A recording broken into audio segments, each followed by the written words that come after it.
Hi, book fighters. I know, editless cell phone video again. It must be Thursday.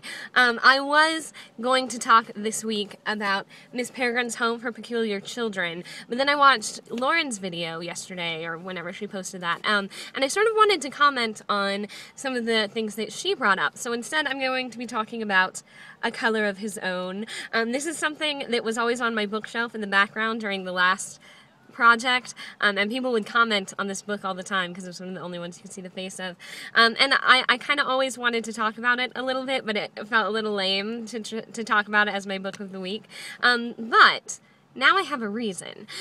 So Lauren sort of brought up the point that people don't want to read young adult and children's literature because it's for children or it's for teenagers and it's marketed towards these people, and therefore there's nothing in it for me. And I think that is flawed. I read a lot of young adult literature, and I studied English literature in college, so I've read a lot of the, high literature kind of stuff. Obviously, we've read that sort of stuff on this channel, and I enjoy it, and I get a lot out of it, but I think you can get just as much out of young adult literature, even children's literature, which is why I wanted to bring up A Color of His Own. I had to learn how to sign this story for one of my sign language classes in college, and I picked it back then because I thought that it was unusually complex, I think, for a children's book. It's about a chameleon who notices that all of the other animals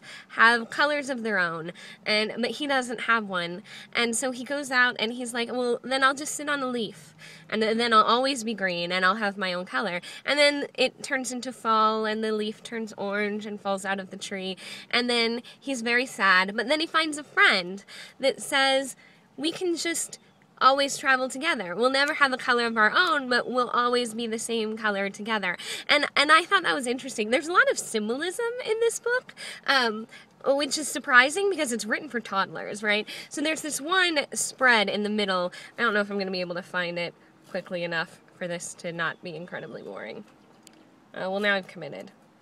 No, it doesn't matter.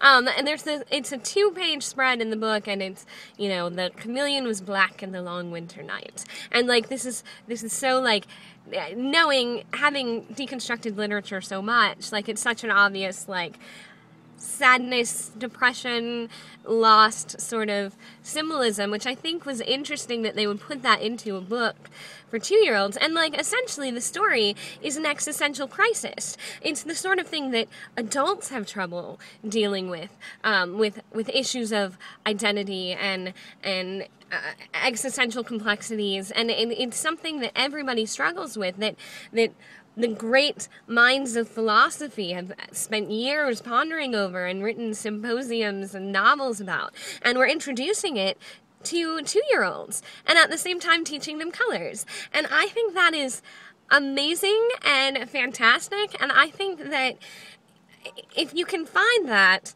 in a book written for toddlers, then of course you can find that in a book written for teenagers. And I think that you're really selling yourself short by not reading books just because they're marketed towards a different demographic, because that has nothing to do with the literature and everything to do with the bookstores making money. And you shouldn't, judge a book by its cover, which is a cliche, but it's the same idea. Don't get your notions about what the book is about based on its marketed demographic, because it's all there. We've been getting this stuff since we were 2, and it doesn't stop being relevant just because we're older. And I think the only difference between a 2-year-old board book and essay by Socrates is just the vessel in which it's delivered. Obviously, Socrates is going to be a little more complex, but it's the same ideas, and it can cause the same thought processes and what have you. And so really, we need to stop thinking about the categories of books and just love books for what they are, regardless of who they were quote unquote written for.